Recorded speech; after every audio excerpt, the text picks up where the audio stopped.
Aí você rola o feed do restaurante com a mesma devoção vazia de quem busca um milagre em horário de pico, sabendo muito bem que o motoboy vai trazer só mais um pedaço de plástico morno para anestesiar o barulho que a sua própria cozinha faz quando resolve te encarar. Tem dias que a nossa maior tragédia doméstica cabe inteira na tela de 6 polegadas do celular. Você abre o aplicativo de entrega não porque está com aquela fome específica de quem deseja um prato elaborado, mas por um cansaço prévio que brota na boca do estômago só de pensar no ritual. É uma preguiça que não é bem física, é uma fadiga moral diante da pia. O arroz acabou, o feijão tá na vasilha de plástico com a tampa manchada de gordura de 3 dias atrás, a esponja na pia tá com aquela carinha suspeita de quem já viveu demais, e você simplesmente desiste. Você olha pra sua cozinha como se ela fosse a cena de um crime que você não quer investigar. E aí, com a mesma naturalidade de quem assina um pacto secreto com a própria exaustão, você clica no ícone vermelho. R$10 e taxa de entrega. Mais 5 pelo serviço. Mais a embalagem que vai direto pro lixo reciclável, ou pro lixo comum mesmo, porque hoje ninguém tem paciência para lavar potinho de plástico antes de jogar fora. O motoboy chega 10 minutos antes da previsão inicial. A gente nunca sabe se fica aliviado ou culpado com essa eficiência toda. Ele entrega um saquinho de papel craft amassado, com o fundo já meio úmido de óleo, e vai embora antes que dê tempo de trocar qualquer palavra além de um obrigado seco. Você coloca o pacote em cima da mesa da cozinha, aquela mesa que virou depósito de correspondência e cabo de carregador, rasga o lacre de segurança e come direto da embalagem de alumínio com um garfo que você pegou na gaveta meio tateando no escuro. A comida tá morna. Não é ruim, mas também não tem gosto de nada muito marcante. É só combustível rápido, empurrado com um gole de água da torneira ou daquela garrafinha que mofou na geladeira porque ninguém teve o trabalho de lavar. A gente gasta o dinheiro que ganhou trabalhando o dia inteiro para comprar a promessa de não ter que lidar com a matéria do mundo por 20 minutos. Porque cozinhar, no fim das contas, exige uma intimidade com o tempo que a gente perdeu.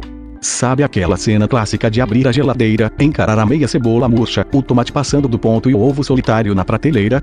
Para quem tá no limite da paciência, aquilo não é um ingrediente, é uma cobrança. A cebola murcha parece te julgar. Ela diz: olha o estado em que você deixou as coisas, você comprou isso aqui na segunda-feira jurando que ia fazer um refogado bonito, e agora tá aqui, apodrecendo no escuro, enquanto você ficava trancado no quarto olhando o próprio pó. O aplicativo de entrega é o único lugar no mundo moderno onde ninguém te cobra o seu passado recente. Ele não pergunta o que você fez com os tomates da semana passada. Ele só te vende a ilusão de que a vida pode começar do zero a cada clique, sem resíduo, sem louça suja, sem o trabalho braçal de sustentar a própria existência.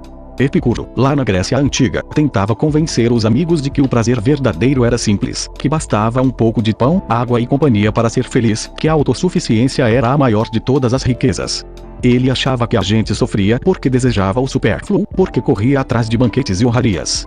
Mas Epicuro não conheceu a pia cheia de panela engordurada numa terça-feira chuvosa, depois de 8 horas de trânsito ou de uma tarde inteira respondendo mensagem que dava vontade de fingir que não leu.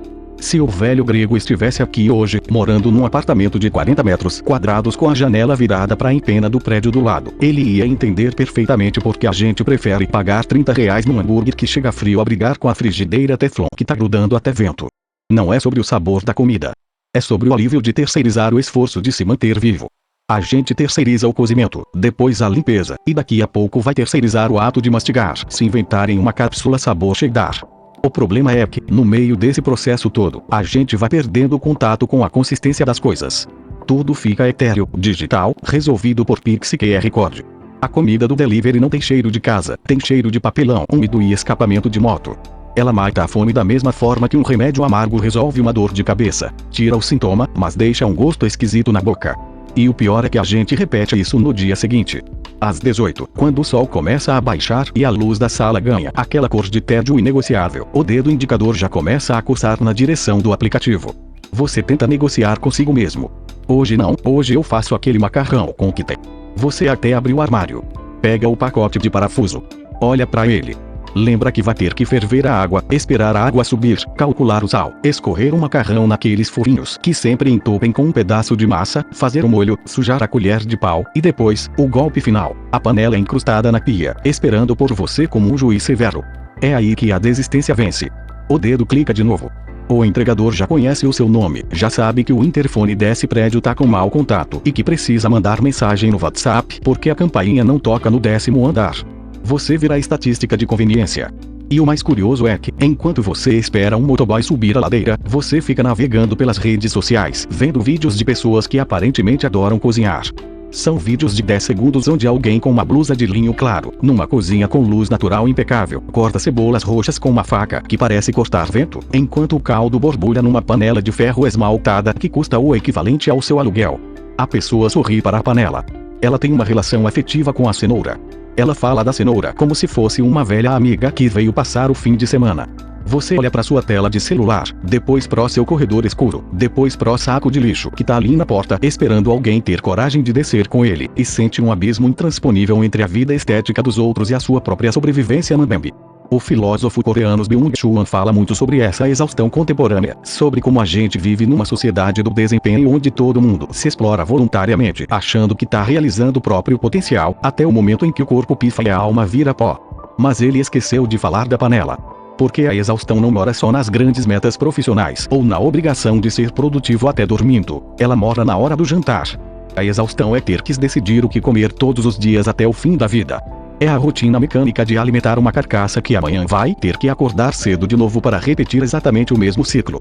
Quando a gente pede delivery, a gente não tá só fugindo da pia, a gente tá comprando uma pausa microscópica na obrigação de existir por conta própria. É uma micro-revolta contra a gravidade da vida doméstica. Só que essa revolta tem um preço que vai se acumulando no extrato do banco e na nossa própria sensação de desamparo. A gente vai ficando cada vez mais incapaz de lidar com o atrito do mundo real. Tudo que dá trabalho físico, manual, repetitivo, começa a parecer uma agressão pessoal. Se a maçaneta emperra, a gente quer chamar o técnico. Se a lâmpada queima, a gente passa 3 dias olhando pro teto escuro no canto da sala, porque mexer naqueles fios parece uma cirurgia cardíaca. A panela é o símbolo máximo dessa nossa atrofia. A gente tem medo da panela porque ela exige tempo, e o tempo hoje é uma mercadoria que a gente não pode gastar com o feijão. A gente quer o feijão pronto, o mundo pronto, a paz pronta, tudo entregue em temperatura de consumo imediato. E aí a comida chega. Você paga com aproximação do cartão, pega o saquinho, senta no sofá com a perna cruzada em cima do estofado e liga a televisão em qualquer série que você já viu 3 vezes só para ter um barulho de fundo preenchendo o silêncio do apartamento. Enquanto você mastiga a batata frita que já murchou dentro da embalagem de papel durante os 20 minutos de moto, você olha pela janela e vê a cidade lá embaixo, milhares de outras janelas acesas, milhares de outras pessoas abrindo o mesmo aplicativo, clicando no mesmo botão vermelho, esperando o mesmo motoboy com a mesma mochila térmica nas costas. Todo mundo isolado na sua própria cozinha suja, fugindo do mesmo fogão apagado. Aí você pensa que o problema é só a preguiça de cozinhar, mas a verdade é que a gente tá terceirizando até o ritmo das horas. Porque cozinhar tem uma temporalidade que não aceita o botão de acelerar em 2,5. A cebola precisa de um tempo para dourar que não depende da sua vontade. O arroz precisa secar. O feijão precisa pegar gosto. E essa lentidão do mundo físico virou um insulto para nossa cabeça que foi treinada para rolar o feed do celular infinitamente até achar um estímulo que vale a pena. Epicuro dizia que a gente devia buscar o prazer simples, o pão e a água, e que com isso qualquer um podia ser feliz como os deuses. Mas tenta explicar Epicuro para quem tá de olho no relógio, esperando o entregador subir o elevador social, enquanto o estômago ronca no desespero, que parece que a gente não come desde a semana passada. A gente trocou o prazer simples pela conveniência complexa. Porque no fundo, pedir pelo aplicativo não é sobre comer, é sobre não ter que lidar com a espera de si mesmo. A cozinha é um lugar onde a gente fica muito tempo sozinho com os próprios pensamentos, e os pensamentos, às vezes, são a última coisa que a gente quer encarar depois de um dia em que a única coisa que aconteceu foi o tempo passar. O fogão exige que você esteja ali, presente, olhando para a chama, mexendo a colher para o fundo não queimar. E estar presente virou uma tarefa pesada demais.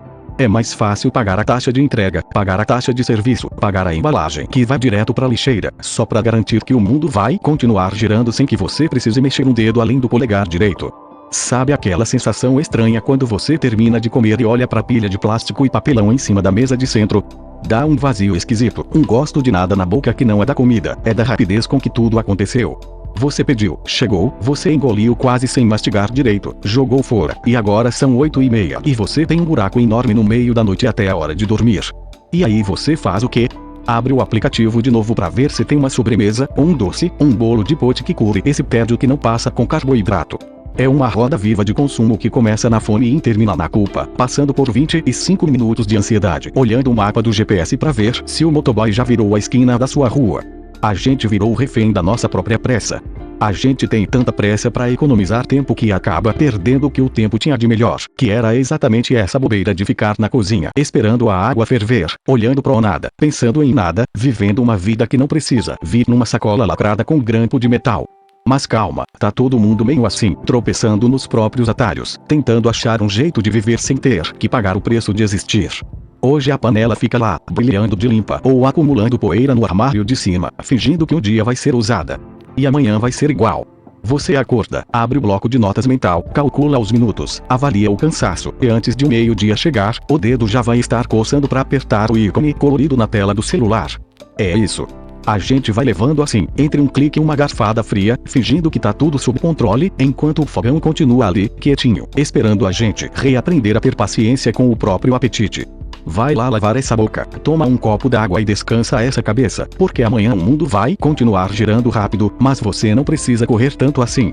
Deixa o like se chegou até o fim. Eu também não sou robô.